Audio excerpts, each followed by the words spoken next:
আজকে না দিনটা আমাদের কাছে বড্ড না বিশেষ। কেন বলো তো?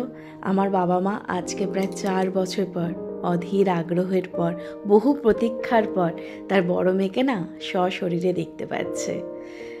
যার ছোটবেলায় এই বাড়িতে কেটেছে, আজকে তারা 4 বছর পর তাকে ছুতে পারছে। এর থেকে কি স্পেশাল হয়?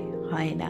শুধু আমার বাবা মা কেন, আমার বাড়ির প্রত্যেকটা লোক ছিল অধীর আগ্রহে। আর দেখো সবার মুখে কত হাসি। 4 বছর আগে কোভিডের সময় এসেছিল, আবার তাদের আজকে আসা। আর দিনটা ছিল না মাত্র 25 দিনের জন্য তারা এসেছিল। তাই আমি চেয়েছি প্রতিটা মুহূর্ত যেন তাদের সাথে ক্যামেরা বন্দি করে রাখতে। কারণ কেন জানো? এই দিনগুলো তো বেশি দিন থাকে না। ওই যে একটা কথা, ভালো সময় বেশিক্ষণ থাকে না।